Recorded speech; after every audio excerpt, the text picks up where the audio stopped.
Hey, everybody, it's Anna. So I'm coming to you on a pretty cold day in North Alabama. It's cold for us. I know it's nothing compared to the rest of the world, but we're cold. I got a request a little bit ago to do some two card spreads, which actually I did as part of my training. I was being certified as a tarot reader, and I always thought it was kind of fun. So I thought we would do that today. I've got a brand new deck that I'm breaking in with you right now. In fact, I just mixed it up this morning. I've been leaving it in its pristine state, like straight everything in a row, and I've mixed it up, turned it sideways to try to get it ready. So that'll be fun. Um, and also, I invite you if you want to pull a couple two cards. If you have your deck ready, we can do that as well. Let me know you're here. If you're here, just let me know you can hear me and everything's going okay. So before we get started, I wanted to share something just that's been coming up for me that I think it's a new, I guess, a new revelation of learning for me. I know I talk a lot about, if you ever see me talk about the Six of Pentacles in the Rider Waite, it's the rich man giving alms to the two poor people, and six is about harmony and balance, and Pentacles is connected to the physical realm. Oh, good. I'm glad you can hear. And so I always talk about how I think of the card as embodying the balance between giving and receiving, and how sustainable energetic flow is only possible when we have them both, right? And I also talk about, usually when the card shows up, that all of us are better at one or the other. So you're either really good at giving or you're really good at receiving. And whichever one you're not good at becomes that's your growing edge. You have to work on that, because otherwise, eventually, things don't work out for you. And in both cases, your energy gets seriously compromised. So I am a giver. I'm better at giving than receiving. So those have been my clients for the last 8 years, pretty much people who are better at giving than receiving. And the lesson is to learn how to change how they're giving. Part of it is to kind of slim down what they're giving, but also a good part of it is learning how to receive. And one of the ways they receive is from me, because I'm offering them help. And it's funny how my clients really struggle with that sometimes. Like I'm trying to offer them help, but they want to tell me they already know how to do everything, right? Which I get it, because I do that too, right? So when you're a giver, that means you tend to be an expert on lots of things. You're very good at things. You're very competent. And because early on, when we start adulting, we create connections that are the easiest for us to create, right? What ends up happening is givers become super duper responsible, because that they're good at giving, and they're identified by the world as people who are able to take lots of tasks, right? So so so well, this is not the whole story, but how relationships form, how attachments in relationships form, is the easiest common denominator. They're trying to create balance. So if you're really, really good at giving, then you do all the giving, okay? And then you connect with someone who's very, very good at receiving, and so that feels really comfortable, because both of you are doing what you're naturally good at, and it creates stability. What happens, of course, is that it kind of no one's been long in the long run. No one's really benefiting from this, because the giver is taking on too much responsibility. The receiver is not able to get into the position of giving. And so energetically, both of them suffer. So the reason I say all this is because I've been working with givers probably my entire career, because I recognize them. I understand them, right? And also, I realize now I was avoiding receivers because in my young experience, as most givers discover, you would discover this is not a sustainable relationship. Like, if I'm a giver and you're a receiver, we'll accidentally fall into this pattern where we're both being disempowered from the attachment. So because I was quite shy of that experience, like I don't want to get stuck in a position where I'm losing energy all the time, I worked with people who are not going to do that with me, people who are not going to rely on me. In fact, they can barely let me help them. They struggle to even let me support them a little bit, because they're so uncomfortable with giving. So in other words, we're not going to form that attachment, because they're really averse to receiving. And I'm helping them get better at that, right? So anyway, that's the safer choice for me, and I understand. But lately, I've discovered I've been getting more receivers, people who are good at receiving. And it's been because I've never really thought about what it would be like to work with people who are receivers. I mean, I knew theoretically they were there, right? But I haven't been working with them. So I've noticed it's a little bit scary for me. My mind's a little bit, because it feels like a danger zone. Like, uh-oh, don't let people rely on you. Don't take over. Don't be responsible for other people's well-being, right? But I mean, I'm not 20-year-old. I'm not 20 anymore. I'm 50. So it's time for an expansion. So I've discovered that with receivers, the challenge is, because I've only ever seen it from the giver's perspective, right? Which is like, oh, the receiver's just taking. And it's really easy to demonize that. Say, oh, they're lazy. They're, I don't know, non-motivated, as though we're virtualizing the giving and demonizing the receiving. But as I keep saying with Six of Pentacles, they're just two sides of the same coin. And whichever one you happen to fall on, there is a virtue in what you're doing. We just have to balance it with what you're not that good at. And so I realized lately I've been getting more people who are feeling disempowered and feeling a little bit hopeless, like they don't think they have anything to offer, which is what ends up happening when you're perpetually receiving. You're really good at letting people support you, receiving support, receiving love, which is great. That's so important. But you don't realize you have anything to offer back. And so because you are in attachments that support that, you're never asked to give more. You're never encouraged to give more. So I've discovered that I have one client in particular who immediately I recognized as someone who was struggling with empowerment, feeling disempowered, feeling kind of hopeless, right? And I didn't want to work with them because I was like, oh no, I don't want to work with a victim. I don't know how to work with victims, right? But again, when you're being asked to expand, you do it even if you don't know how to do it. So I met with this person. We worked a couple times, and they kept coming back, which means even though they're and I'm not caretaking either. So they're not getting a lot of benefit from me as far as caretaking, but they are getting some support, right? But this last time we met, I basically I sort of said, you're the one that has to do this. You're the one. The solution to your problem isn't getting more help from me, right? It isn't getting more help from the universe. It is recognizing you've got something to give and just start giving it. Just start putting your life, your blessings, your gifts into the world. And I think it's so important to realize it does not matter how that happens.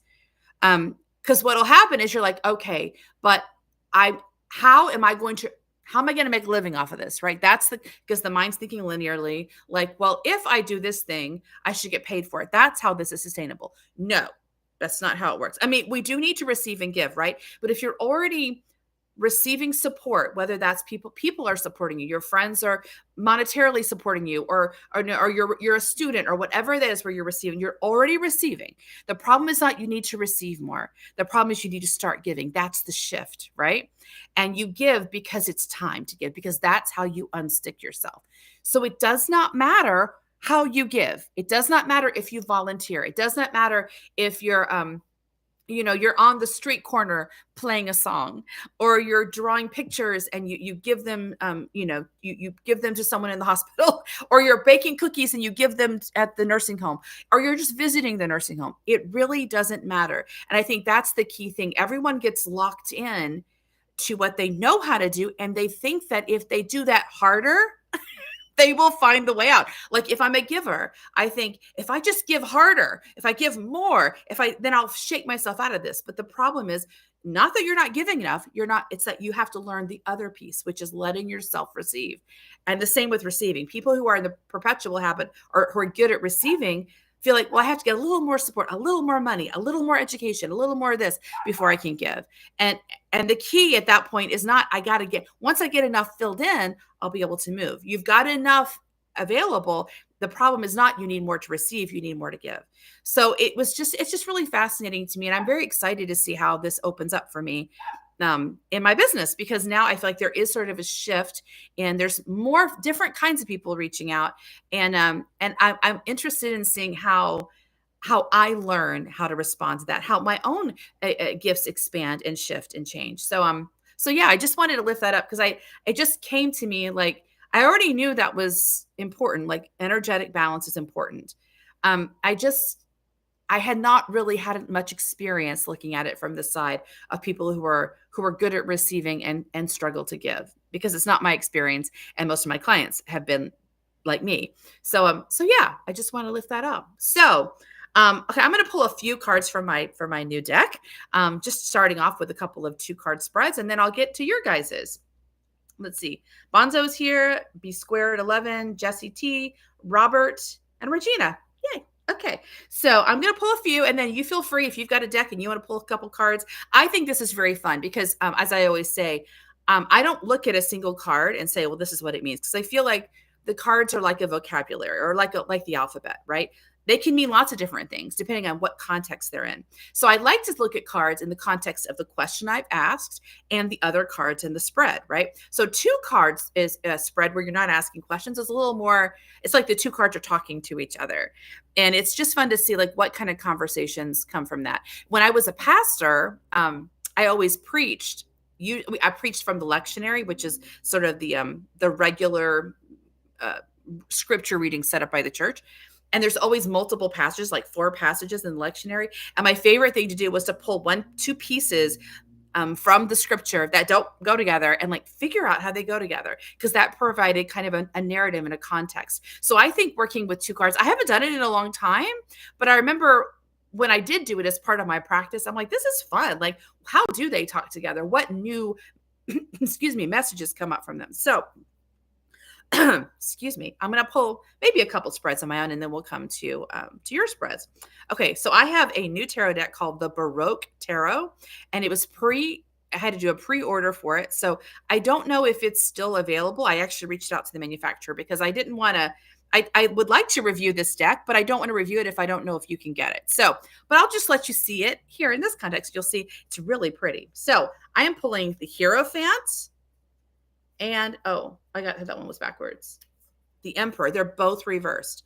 Oh my gosh, the Hierophant and the Emperor together. Well, I did just shuffle these, so I might not have shuffled them very well.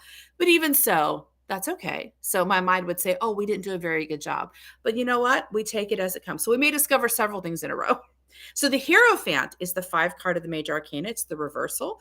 The Hierophant, the 5 is about challenge. And in the major arcana, the Hierophant is the point that we move into the world, right? We are moving into the world. So we're leaving behind our private life and bringing our gifts to the marketplace. The Hierophant's job is the Hierophant.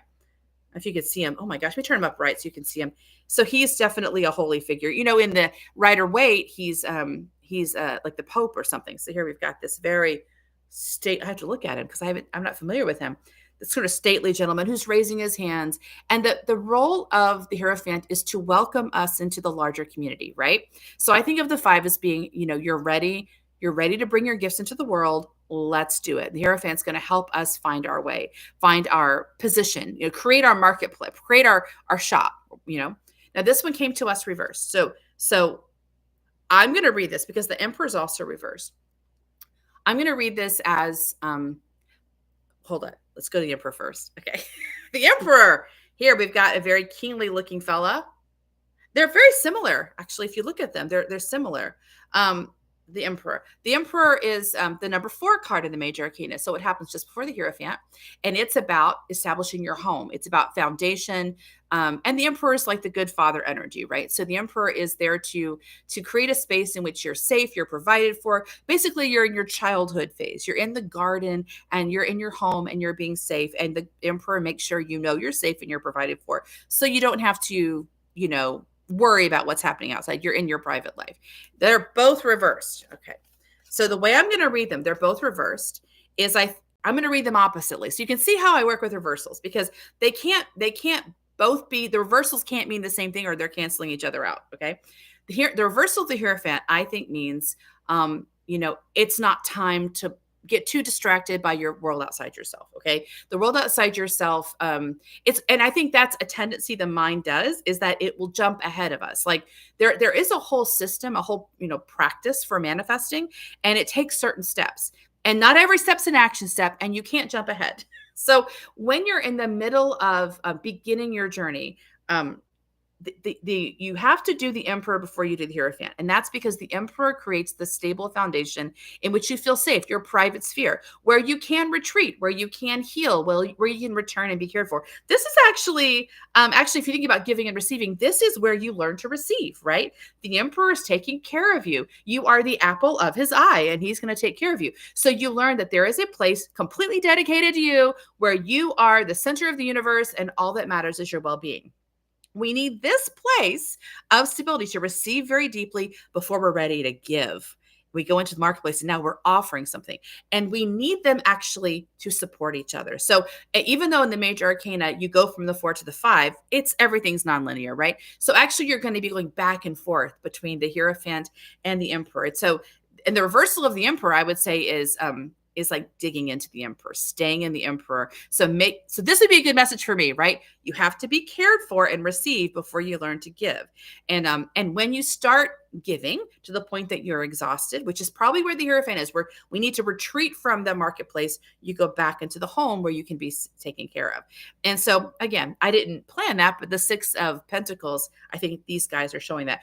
Also, just to make a note, these are both masculine energies, which is a little bit unusual in the major arcana, because usually you have masculine balanced by feminine, but they're different masculine energies. This one is the energy to take care of you. This is the one that empowers you, like this, launches you into the world. They're both wonderful. They're just different. And knowing that you need a relationship with both of them for manifestations to be stable and functional is important. I'll put one more card. We'll see if I have another one that they're basically back to back. Ace of Coins, but that must be Pentacles. Ace of Coins, Pentacles, and King of Wands. Oh, and they're both reversed. I did mix them up reverse because, I work with reversals. So I don't know if I just got a batch of reversals. So I'm going to do one more and then I'll check in with you guys. Ace of Pentacles, that's the beginning, right? We're starting something new. The Ace is the seed card. Coins or Pentacles are connected to the physical realm, right? So we are starting something new in the physical realm. We're planting a new seed. I feel like I'm getting jumbled. Okay. King of Wands. Let me see him upright, because the Ace of Pentacles looks pretty. That's just kind of standard. It's kind of a standard image. The King of Wands, he's got a fiery wand because he's got fire on his stick. Wands are connected to the element of fire. I like that. He's got a lion right here, and the lion is roaring like it's coming at us. So it's very fiery, very energetic, very passionate, right? So yeah.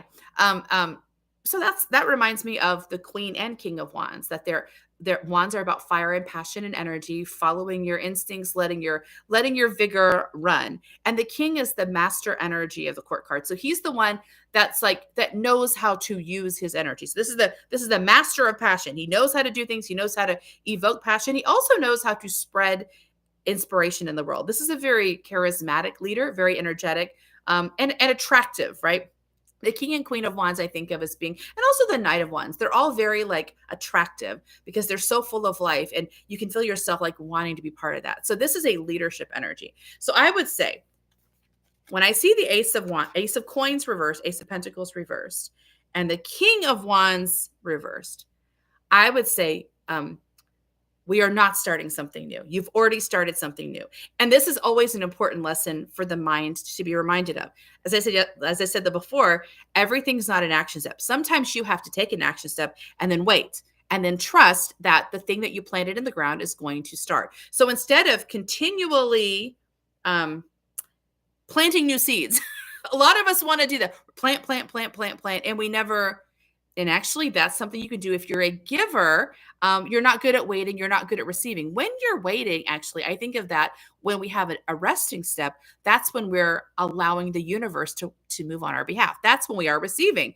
And so getting the mind to recognize that the value of receiving, of resting, is not wasting time, or even recalibrating your energy. It's also about making space for the universe to act on your behalf. So if you planted something in the ground, it is already taking space. It's already rooting in.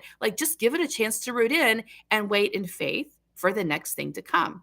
Now, the King of Wands reversed, he is about energy. He's about, I feel like I can't get it in the right spot. I'm going to put it on this side. He's about being in your passion, being in your flow, right? And the reversal to me, actually, in this case, is internalizing this. This is something you begin to recognize in yourself. You know how to recognize energy, follow energy. You don't have to be nervous or try to do multiple, like plant thousands of seeds. You can trust the seeds you've planted. You can trust also when it is time to move again. So the King of Wands, the reason he's a master is he's not constantly running. Like the Knight of Wands is like, he's sort of tracing off across the field, and that's the action taker. The Knight's the action taker. He's not the action taker. He's the one who knows when to move from the Knight to the Queen, from the Knight to the Queen, action to rest, action to rest. He knows how to have the balance, like in the Six of Pentacles, between resting and moving. So the internalization of the King is sort of like, quit doubting your actions, quit replanting seeds, or quit digging up the seed. Almost, you could also say you plant a seed, you dig it up to check on it, and you replant it. Like every time you do that, you interrupt the seeds rooting in. So quit, leave the seed alone, trust yourself that you'll know when it's time to act, and you'll know exactly what to do. Okay, those are my 2 readings. Let me look and see what you guys got. I'm gonna scroll up a little bit. Does the deck come in order? Yeah, Bonzo. The deck came all in order and all upright, right? So I, got it. I mixed it up, so I'm not sure. So I probably. I don't know. I like the Hierophant and Emperor together anyway. It's funny because I think that ever since I started the tarot, my mind will challenge, like, did you cut that right? Did you shuffle that right? And I always tell the mind, it doesn't matter. Yes, of course I did it right, because there's no way to do it wrong. So just because the Emperor and Hierophant were together does not mean it was a mistake. That's just how it was supposed to be. So, all right, let's see. Jesse. Okay, so you have the Queen of Swords upright and Empress reverse. Ooh, that's interesting. You've got 2 feminine energies, right? Of course. Yeah. Okay. So Queen of Swords, the Queen they're both feminine principles. So they're both actually about, now the Empress is a little bit tricky because her energy is very active, but it's also very relaxed. So even though she's manifesting, she's kind of the creative principle of the universe, and she's the one who's in flow. She's also really like chill about it. Like in the Rider-Waite, she's lying on a couch, like she's chill. So even though she's deeply engaged, she's also deeply relaxed. She's like a vessel through which energy flows into the world, right? So the Queen of Swords, so they're both interesting hybrids because the Queen is the feminine principle and swords are connected to the mind. But she looks more active too. They're both kind of active feminine. So that's kind of fun. So in the Rider-Waite, the Queen of Swords is like inviting us with one hand and holding her sword with the other. And I think of her role as she is here to help inspire expansion and growth. And the way she does that is by kind of cutting us free from old mindsets that are no longer helpful, old tools, kind of like judging. She's like surgical in her work. She's looking at what needs to be taken care of, and she cuts it free. So she's not like snuggly and warm. She's more like down to business. And the Empress has that quality too. She's like, I am just manifesting stuff on the planet. She's not particularly even attached to what she's manifesting. She is just like allowing herself to be a vessel through which new things come onto the planet. So when the Queen of Swords is reversed, let me think of them both being reversed together. Okay, I'm gonna come. So let's say they're both reversed. In this case, they are, right? No, the Queen of Swords is upright, Empress reversed. Okay, Queen of Swords is upright, Empress is reversed. Okay, now I got to rethink what I was going to say because I had a different idea. Okay. The Queen of Swords, because she's a mind energy, swords are the mind, she can sometimes be too linear in her thinking. Okay. So she can be like, she can be too harsh. She can be very judgmental. The mind has a tendency, left to its own devices, to be very judgmental. When I say that, it divides things into categories. This is white, this is black, this is right, this is wrong. And there's sort of a lack of, complexity to its thinking. So the Queen of Swords can have a lack of complexity, which means she can be a little bit, she can cut off things that are valuable, not recognizing they're valuable because, like, for example, the imagination is very, very important. It's crazy important to creation. But the mind has to be taught to see that, right? The mind has to be taught to see that imagination is where the magic is. It's not just us wasting time or goofing off. That's where play is, where magic is. So if the Queen of Swords has not been taught that yet, she doesn't realize that magic is important, she can accidentally cut through magic, right? Because it looks to her like we're wasting time. We're stuck, right? Now, the Empress reversed, I feel like if the Queen of Swords is sort of doing that, it's sort of active and sort of not not understanding the fullness of the picture of being you, then the Empress could be getting stuck. Like if the mind's interfering in creative flow, which is saying, am I wasting time? Is this silly? Is this nonsense? Whatever. And that happens a lot with artists, right? Like you're doing something and it takes however long it takes to create something, right? Because you're evoking magic. There isn't a playbook for this, right? But the mind expects that there should be some sort of progress, some sort of so the mind is doubting this. Or even like, when I create this, is this going to be worth anything? That's all the mind kind of not realizing the power of magic. The Empress reverse could be about the creative flows getting stuck and stifled. And maybe the Queen of Swords is actually cutting things off. Like, okay, you have 1 hour to paint, and cutting off like space, cutting off fluency, cutting off hospitality that is necessary for the Empress to function well. So that would be one way of reading that. Okay. I hope that makes sense. Let's see. Hi, Sophia. Okay, Bonzo. So you have, oh, I lost you. Okay, hold on. I just had it. Okay, 9 of Wands and Wheel of Fortune reversed. 9 of Wands. Okay, so the 9 of Wands is so wands are about passion, fire, inspiration. So we're in flow, like we're following our passion. The challenge with the Wands trajectory, if you lay it out from ace to 10, is that about the middle, about 7, you start seeing struggle. You start seeing the people going, oh, I'm so tired. Oh, they're starting to struggle. They're starting to flag. And that's because like in the last 2 card spread we did, the mind is sort of nervous, is often very nervous around momentum, and will start interfering, will start doubting, start kind of putting the brakes on. So now we're trying to follow passion while our mind is fighting us and we're getting more and more tired, right? And the 9 of Wands is the fellow who's like got a bandage on his head in the Rider-Waite. He's sitting against us. It's like he's been in a battle, he's exhausted, and 9 is just before he completes his work, right? But he's really tired, and you look at him like he's been taking a beating. And the problem with that, of course, is that because that's such a familiar experience in the human walk, that as you follow passion, you take a beating. We think they necessarily go together, and they often do, because minds are often not taught how to not do that.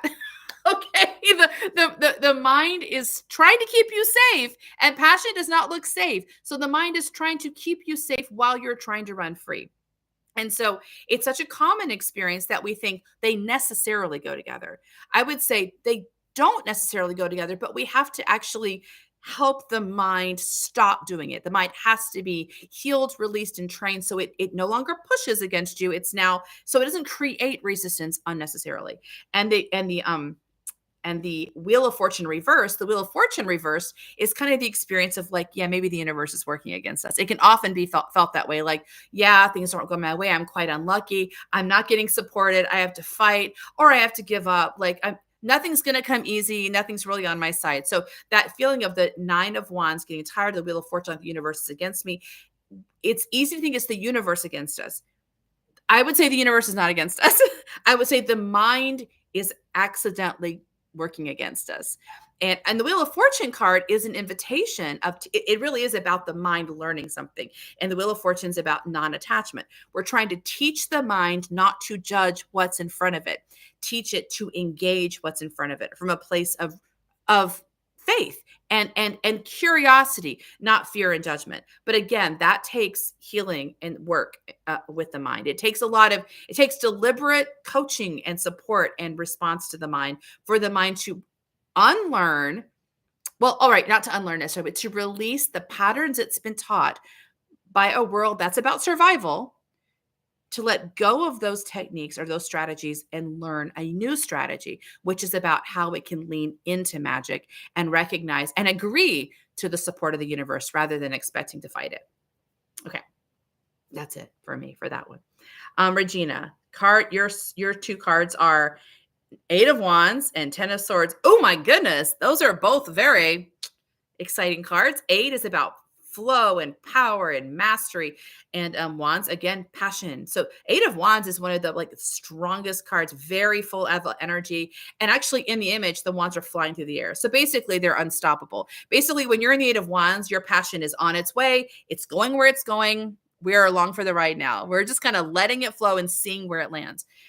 So the 10 of swords, of course, 10 is the completion of the work and swords is the mind. So you can see, and that's the death, right? Actually, in the Rider-Waite, it's depicted as a guy face down on the seashore with 10 swords in his back, right? So that means the mind has died. The mind's old way of being has died. And it feels like death to the mind. Just so you know, the mind, it can be very scary and painful for the mind. So you can see actually what I was just saying, like the reason the mind is afraid of Wands energy is because it's fast, it feels dangerous, and because it actually does lead to transformation, which is essentially death. Now, death always leads to new life. That's how it works. But the mind doesn't live in the future, it lives here, and here it feels like it's dying. But the 10 of swords, I think it's very hopeful because that's like the mind's finally like, okay, it's given up, it's released the old, and now it's in a position of freedom to start something new. In the image, in the background, so the guy's on the seashore, the sea's in the background, which represents intuition, and there's the sunrise. It's like, okay, now we're starting something new. So the mind is freed up to do something new. But I think when you see the combination of 8 of Wands, which is power, flying, almost like there's no choosing this anymore. We are in flow. This is where we are. And the mind kind of recognizing it can't stop this. It can't really pull us back at this point. Like we are going to where we are going. And the mind agreeing to that finally, like no longer fighting it.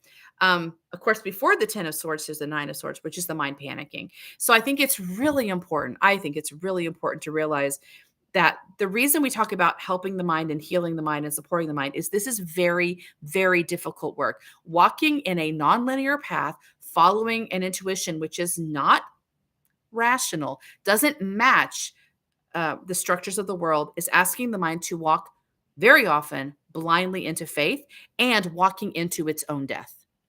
So that's a hard ask. And if you're not taking care of your mind, if you're not loving it, supporting it, making it feel your love, you're asking it to do all of these things without feeling loved. I'd almost say that's an impossible ask. That's why, especially with my clients, we work a lot with responding to the mind, validating the mind. The mind's afraid for a good reason.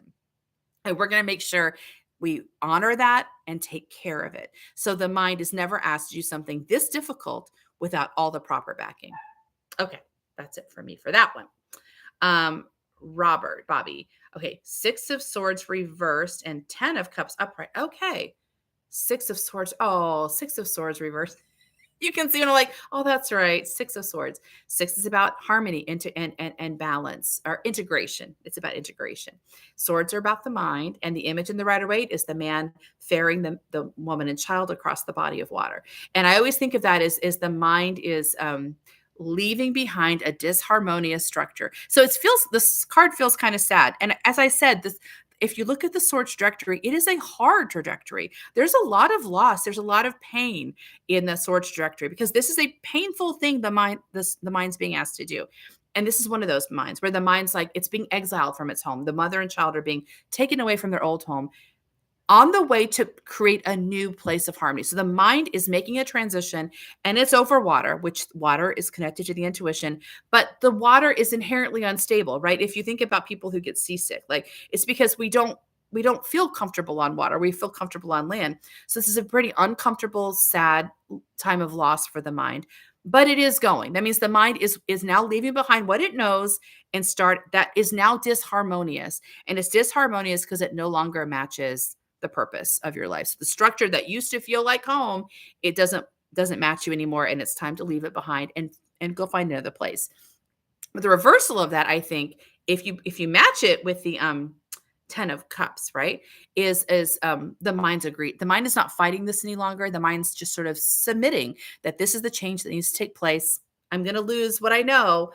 I'm agreed to that. Okay. Because the 10 of cups upright is sort of, the 10 is about completing the cycle, right? The 10 is about completing your journey. Cups are about the heart and the intuition. And the image in the Rider-Waite is like 10 cups in a rainbow across the sky and a family dancing and hugging beneath it. So it's very much about emotional connection and joy. And it's universal at this point. The 10 point in most of the suits is about my private journey becomes public. So now this sort of explosion of love and connection is felt by others. So it's almost like the six of swords reverse is the mind going, yeah, it's time for me to go, to leave behind disharmony, in order to create harmony, which translates into harmony and connection, not only for myself but for others. So it actually is a very positive, I think, spread there. Let's see. B squared. I feel like a good experience with a strong emperor also teaches the child they are worthy of receiving. Absolutely. I mean, in the Christian text, or maybe it's the Hebrew text really, that talks about being the apple of God's eye, right? You are the apple of God's eye. Like really feeling like you are deeply cherished and unconditionally loved. And we hopefully, not all of us do, just so we all know this, we hopefully get some of that from our literal parents, right? Our human parents or teachers or friends, people who give that to us. So yeah, if you have people in your life that are doing that for you, that's really great.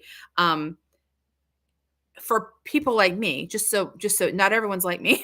We know that, right? Not everybody's like me, but for people like me, ultimately, you have to internalize it, because it's not enough to get unconditional love from others. It kind of doesn't quite scratch the itch. I feel like I've had lots of people love me. They didn't understand me a lot of times.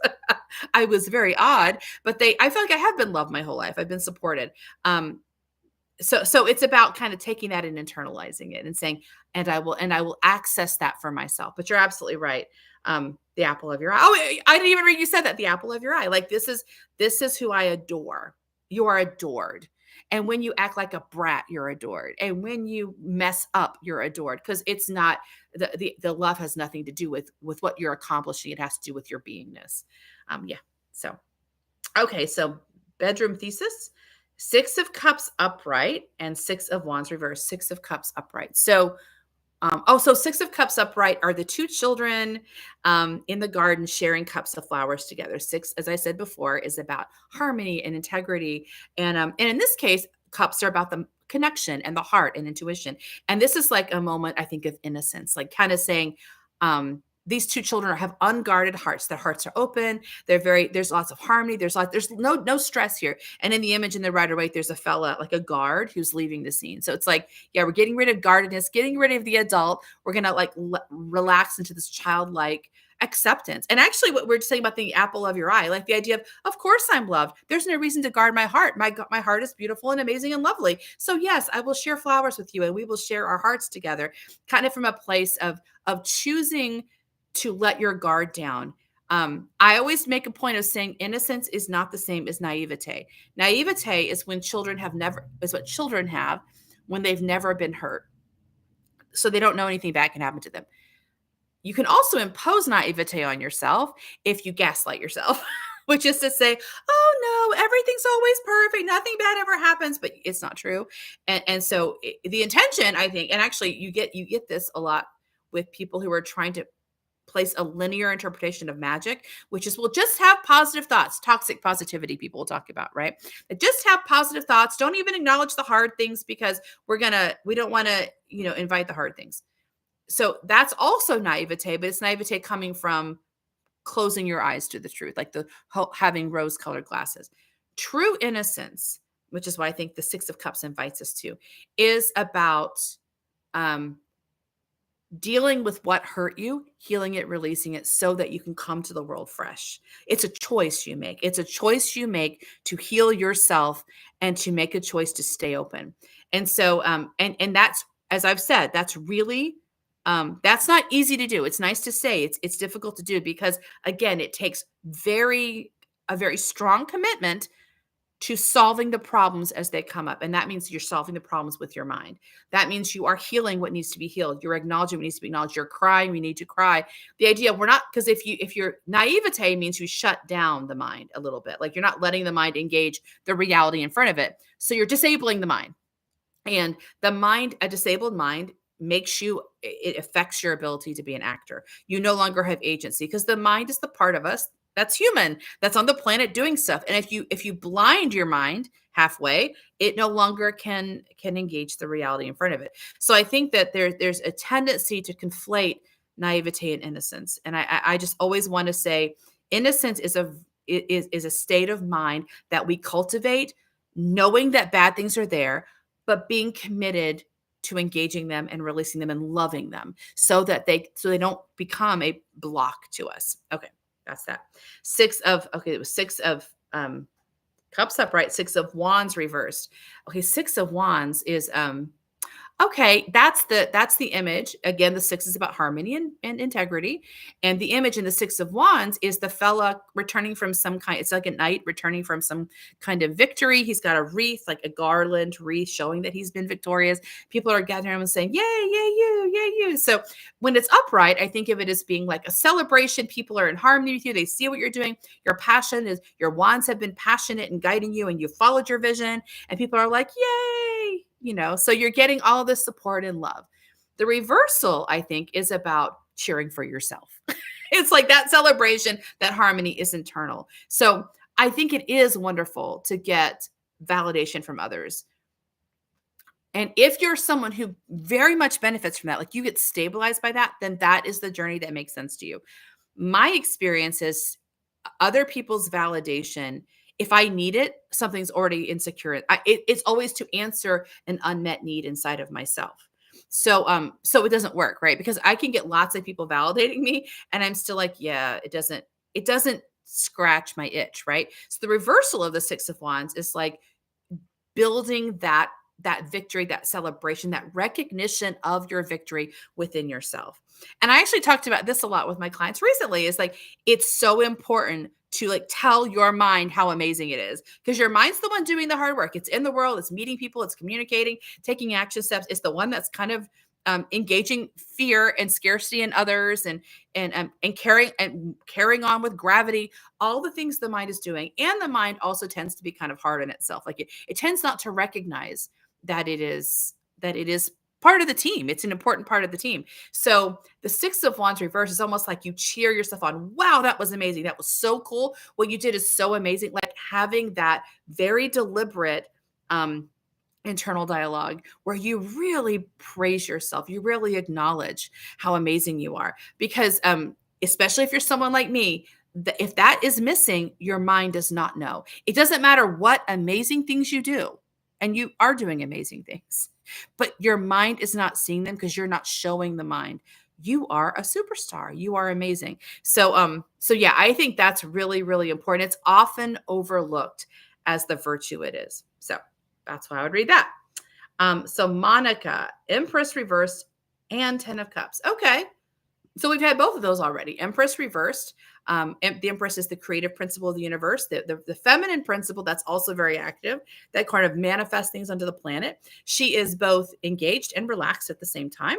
So that's sort of the key for us of creative flow, is about being very engaged without struggling. We're not struggling. You can't struggle to make things manifest. You have to like relax and engage to make them manifest. And the 10 of Cups is about that sort of universal experience of connection and joy and happiness. So I would say in this case, the reversal of the Empress, since you've got it matched with the 10 of Cups, is the internalization of the Empress, like recognizing that this experience of kind of communal joy and bliss and happiness comes because I relax, not because I'm working hard, not because I'm struggling, but because I am trusting the inherent genius of how I bring things on the planet. So I kind of love these together because, again, it's about showing the mind how magic works. It doesn't work through struggle and trying really hard and like meeting everyone's expectations. I mean, that's how we're trained early, because that's how you learn to adult. You kind of follow rules and you follow structures. But if you're not someone whose job it is going to be on the planet to just maintain structures, then you're here to break in magic.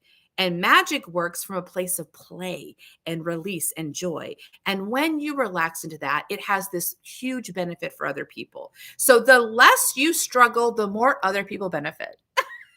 And that's a really nice lesson for the mind to understand, not only to be taught that, but like to really understand and get it. So the mind doesn't keep trying to make things hard for you because it thinks making things hard makes it better. Making things hard gets in the way. So, all right. Let's see.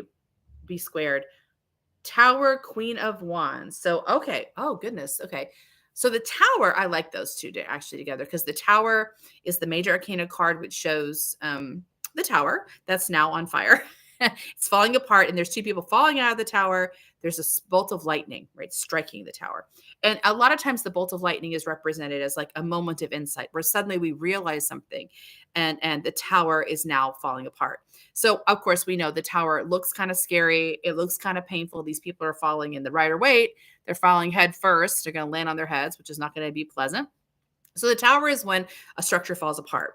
And it can feel disastrous. It can be painful. It can be disorienting. But I always think that when structures fall apart, it's because you're too big for them now. Like they were no longer supporting you. They were in the way. And then you got the Queen of Wands, who's this very vibrant. The Queen is expansive. She's a feminine principle of expansion and hospitality. Wands are about passion and fire and inspiration. And the Queen is like the light on the hill. She is full of light and life, and she's very like attractive, and I think of her as the light on the hill. So she's very visible. She draws people to her. People are like, wow, they want to be close to her because she's so full of life and vigor, and she helps other people feel that way too, right?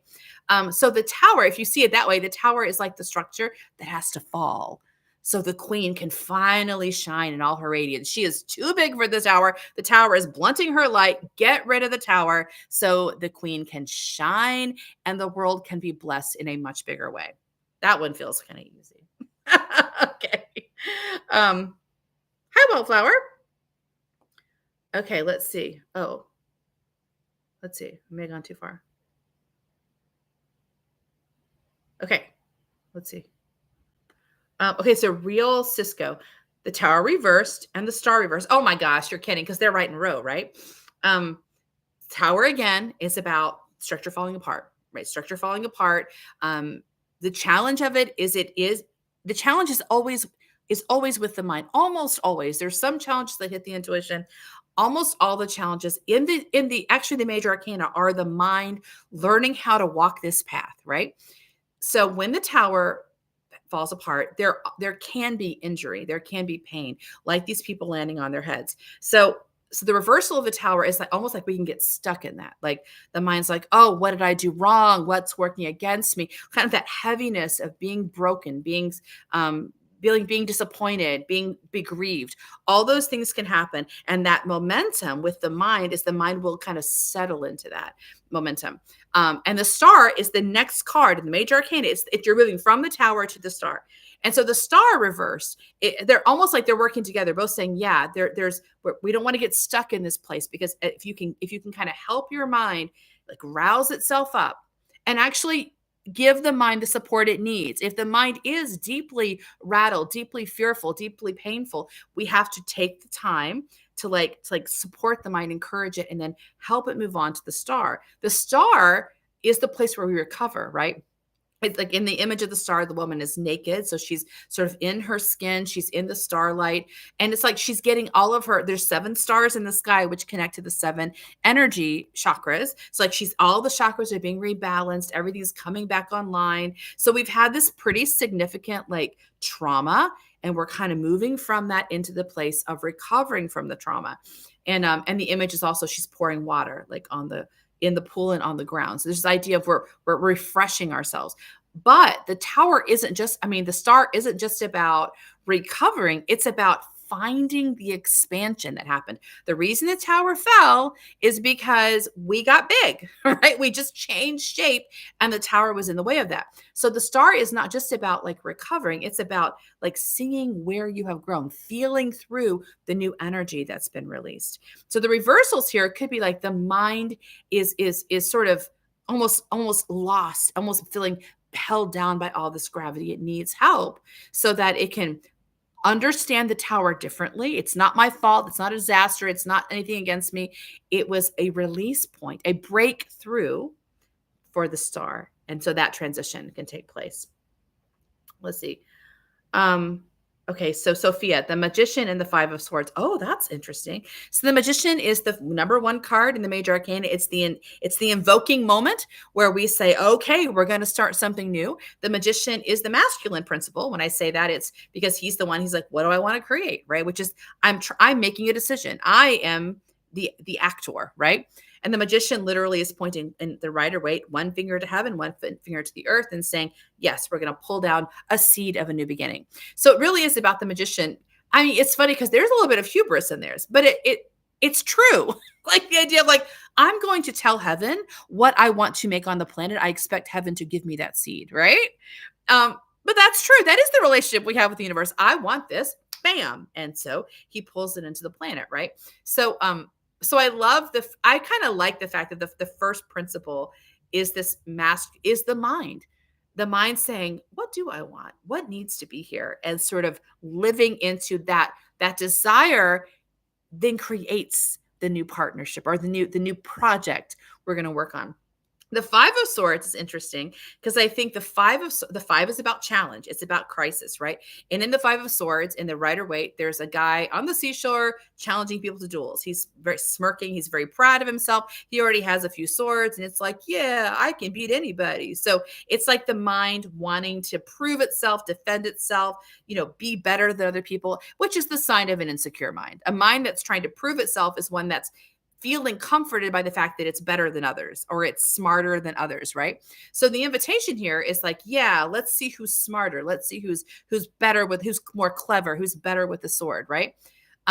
It's just that the reason it's a challenge card is it doesn't really accomplish anything. Like learning to recognize this as the challenge and learning how to disengage. It to me is meeting the challenge. And in the image, you've got two people walking away. And I think they're the ones that are like, yeah, I'm not going to get caught in this drama. Like this mind is insecure, trying to fight, thinking that it can even trick itself into thinking it's accomplishing something, but it's not. It's in insecurity. This insecurity cannot be solved by the battle, right? The insecurity can only be solved by the soul's relationship, by helping the mind orient itself and invest itself in things that match our calling. So the Five of Swords is where the mind learns where to invest itself. It begins to learn, why am I here on the planet? Is it to have this debate? Is it to prove that I'm smart? Is it to beat somebody else up? Or is it something else? And the mind learning how to ignore the drama of others in order to stay true to the calling. So it's really neat because you got the magician who's the one starting the journey and the mind being challenged. And really, if you think about it, the way the mind can one of the ways it can handle this challenge or resolve the challenge is by remembering what we're here for, right? We're not here to have a fight. We're here to make art. We're here to share love. We're here to, so if I take the time out to have a fight here, I'm going to get stuck. That's going to stick me. And so, and the mind we have to encounter challenges over and over until we learn them. At some point, the mind goes, oh, maybe I won't do this anymore. I think I told this before, but it's called An Autobiography in 5 Chapters. It's really funny, but I read it in seminary. And basically it says, chapter 1, I walk down a street, I fall in a hole. I get really mad. I kick it. I scream, I yell. Finally, I climb out of the hole. Chapter 2, I walk down the street, I fall in a hole. I'm really disappointed in myself, but I stop. I more quickly realize I can get out. I climb out of the hole. Chapter 3, walk down a street, fall in a hole. Climb out of the hole right away. Like, okay, I climb out of the hole right away. Getting better. Chapter 4, walk down the street, avoid the hole. Okay. Chapter 5, I walk down a different street. So it's like, oh, we are slowly, like the lesson is sinking in.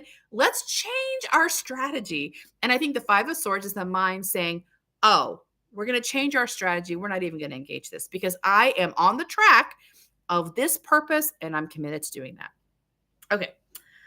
Hi, CVCVCV. Your interpretations are some of the best. Thank you very much. Okay, so Wildflower is World Reversed and 4 of Swords. Oh, that's a good one. The World's the final. I think the World showed up it's today's card, right? The Friday card. The World Reversed. The World's the final card of the Major Arcana. So it's where we kind of go, yay, we recognize what we've done. We sort of celebrate the completion of our work. And I think it's also important we tell the story like, oh, look at all the amazing things that I've done. We acknowledge the story and integrate it. Telling a story is very important because that's how the mind understands. The mind learns through stories and structures and definitions of meaning. So if you don't let the mind tell the story, it doesn't ever know what we did. So the world's a chance. And in the image, the woman is naked and wrapped in purple, which is she's in her skin, she's comfortable, she's surrounded by the purple swath, which is about victory, and she's floating. She's in a garland wreath, which is about victory. I mean, it's all just like yay me, right? And so it's a really lovely moment, because it's like you can sort of look backward and see how every step of the journey, when you thought you were lost, no, you were not lost. You figured it out. And when you thought you messed up, no, you did not mess up, because see, it opened up this path. Like the mind's telling the story as a heroic journey where you are the hero, right? But you tell it backwards, which I think is really important, because the mind in the middle of the journey, we don't necessarily know where we're going. In fact, we often don't know where we're going. That means we're not heading to a certain destination. We are just wandering for a while. Feels like we're wandering kind of to the mind, like we're wandering purposelessly. But at some point we complete it and we look back and go, oh, it all made sense, right? So the reversal of the world, though, I would say, is not needing to know where we're going, right? Because when you're in the middle of the journey, you're asking the mind to walk in faith. And the Four of Swords, I think, is a really interesting card for this, because the number 4 is about balance, a good foundation, and swords are about the mind. And the image is the knight in the crypt. He's dead. He's in a crypt, right? So, but it's like this peaceful sign of like the mind is at peace. It understands what we're doing. It's on board. It's clear. And I think that's where, when the mind is in that Four of Swords place, it's saying, all right, I'm ready to do this. I'm not fighting you anymore. I understand. And part of the understanding is I am walking in faith. Like, I'm not going to get to see where we're going until we get there. So I'm going to understand that and agree to that and stop and not have conflict around it. So to get to the Four of Swords, we have to help the mind learn the early lessons, which are about, you can see it in the 1, 2, 3, right? That's where the lessons of the swords is, the mind learning that the way this is going to work is the mind's not going to lead. It's not going to know. It's not going to have a plan. It's going to trust that there will be a point that we get to wherever we're going, and then we will see it, and then we will tell the story. So I like how those work together. Renaissance. Hello. 9 of Cups upright and the Magician reversed. Okay. Let me think about it. 9 of Cups is the fella. Let me think about Magician reversed. Okay. So the number 9 is just before you get to the 10, which is the shift into transformation. So 9 is just before you complete your work. And in the Rider Waite, the 9 of Cups shows a fella surrounded by 9 golden cups, and he's got his arms folded, and he's like, yeah, he's very satisfied with himself. So I think of the 9 as being often, not always, but an invitation to sort of take stock of what you've accomplished, enjoy yourself, sort of give yourself a chance to ponder what you've accomplished and enjoy it. And he definitely gives that impression. This guy is surrounded by cups that are connected to the heart and intuition. So it's like he's going, yeah, I feel very satisfied. I feel emotionally connected, feel very emotionally fulfilled in what I've accomplished, right?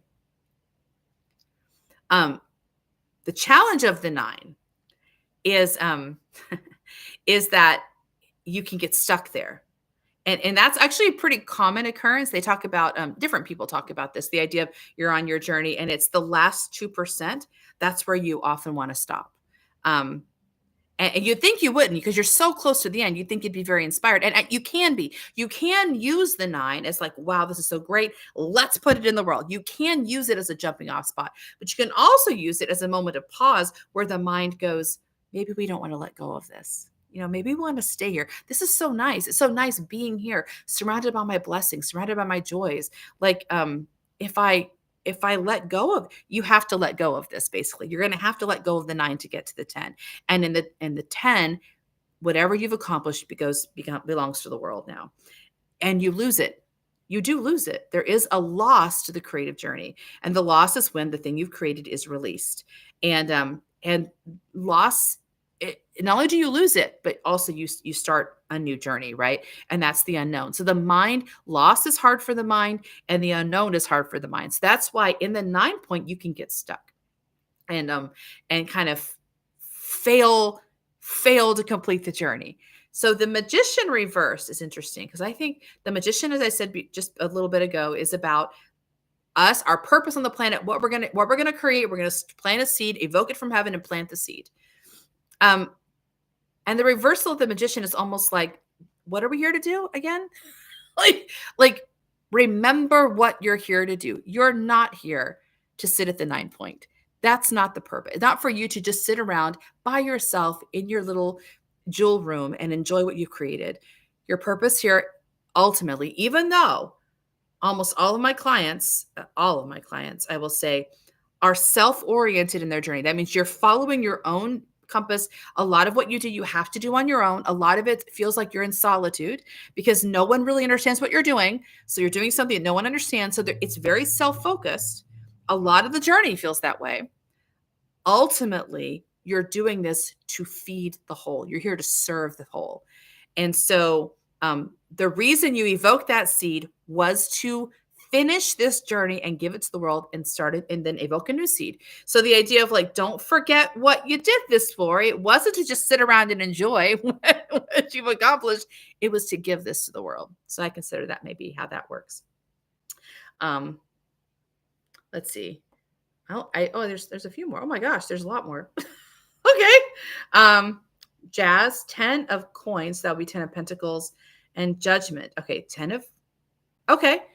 So the 10 is accomplishment, it's completion. Coins, pentacles are the physical realm. And in the image in the Rider-Waite, it's gold raining down from the sky. So it's like we've been working on manifesting something in the physical world, some kind of abundance or, a broadening of resource. And now it's here. It's here. It's falling down from the sky. So like, not only have we accomplished it for ourselves, but as I said before, it's gone global. It's gone into the community and now it belongs to the community.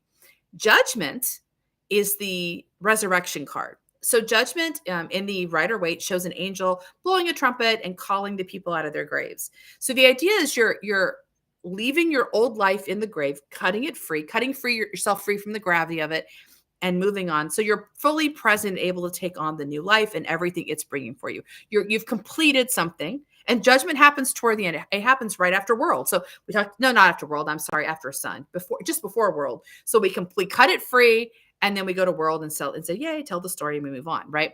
So judgment is the release of the old work. So I think it's interesting is 10 of Pentacles is like this great victory, like, yay, gold's raining out from the sky. And like, yeah, that's great. Now let it go. Cut it free. Start over with a new seed. So it's like, because judgment can be about letting go of old pains, old stories, old limitations. It definitely can be. But it's also about letting go of old victories. Like, yeah, that was a glory day, but we're going to make new glory days. So cut that sucker off and let's move on. So that's how those might work together. Let's see. So, okay, Scott, may you have a card? Do you want to pull a card? Usually I can pull one. I can pull a 2-card spread for you if you want. You let me know. Let's see. So bedroom thesis. Thank you. You're welcome. And Sophia. Wildflower, you're welcome. Ryan, what's my favorite card? Oh, like ask me what's my favorite child, except I only have 2 children, so it would be easier to pick a favorite child. I love all the cards. It's like they're all letters of the alphabet and they combine in such magical and amazing ways. I love the language. I think that in my world, it's the language of the soul. So all of them are helpful and relevant. So Ryan says, Knight of Swords reverse and 2 of Swords. Oh, that's cool. Okay. I mean, right away. Sometimes I go, oh yeah, I know how that connects, right? So the Knight is the action taker. Swords are about the mind. So both of these are about the mind, trying to figure something out or learning something new. Knights are the action takers. So it's like in the Rider-Waite, the Knight's like, he's really in motion, man. He is tearing off across the field. He's got his sword race. His horse's hair is like flying behind him. So he is just really bearing down. He's going on that quest. He knows what he's doing. He's very focused, right? The problem with that card that I always respond to is like, he's running so fast. He could not change direction if he wanted to, right? He is so focused and fixated on achieving his task that he's myopic. And he could run right over somebody. He's not looking around him at all. So he's not responsive, right? So when the mind is not accompanied properly, it doesn't have a relationship with the intuition. It's not supported by the soul. It's like, it's kind of left to its own devices. It can be very heavy, very harsh, very, very narrow in what it does, right? Now, that focus can be really helpful, but we want that focus to serve a higher purpose or a higher wisdom. We don't want that focus to just go off on its own, right? So the Knight of Swords reversed, I think, is the Knight coming into relationship. We're kind of bringing the mind into relationship. So it's serving its purpose. The Knight should not be running around doing his own thing. The knight serves the king, right? The knight serves the response to the queen. The king is the master, the queen is the feminine, like that. It's relational. The knight needs to be in relationship. So the reversal of the knight often to me is like the tempering of the knight. Like he's not just like tearing off on the field doing his own thing. He is using his focus for the serving of this larger community, this community, the relationships he has.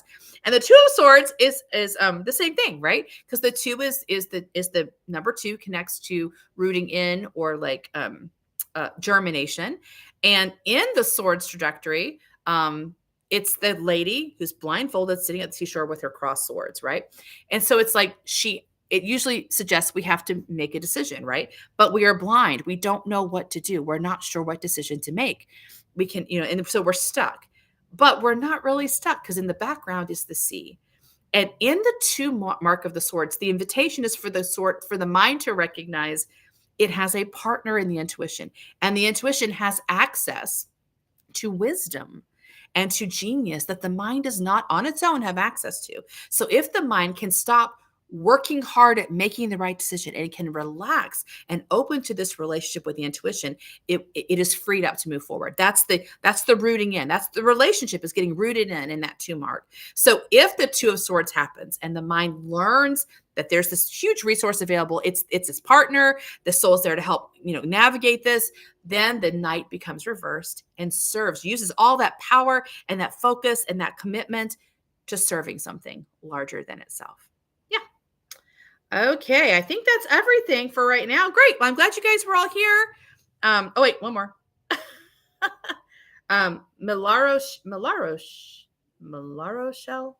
Rochelle, I'll say. 10 of Cups and 10 of Wands. Oh my gosh. Okay, so 10 of Cups is the rainbow in the sky with the 10 cups, family dancing underneath this. We're all connected. The completion of the work of the heart, the completion, new grace, new possibility, new blessings is flowing into the world, and people are all experiencing this new place of grace.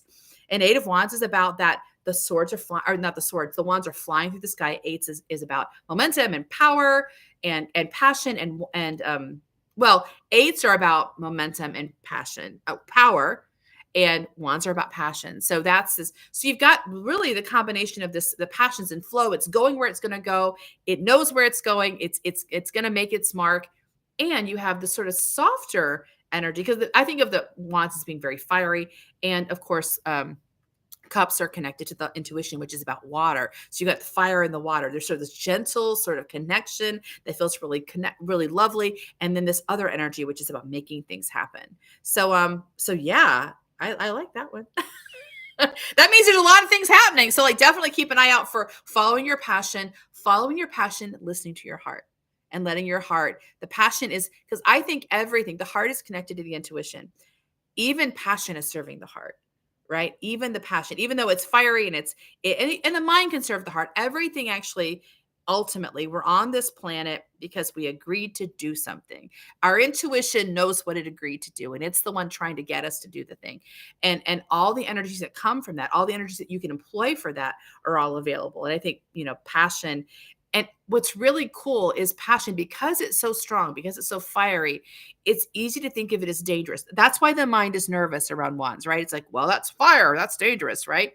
But fire, in the employ of love and connection becomes deeply powerful. So, everything's about love. Everything boils down to love. Our purpose on the planet is to live in love and to create magic, which is love. So and the journey is learning how to do that with every day, everything, all the elements, all of our gifts, all of our intentions. So yeah, very cool. All right. Well, I will see you next time. You guys have a great rest of your day. Bye.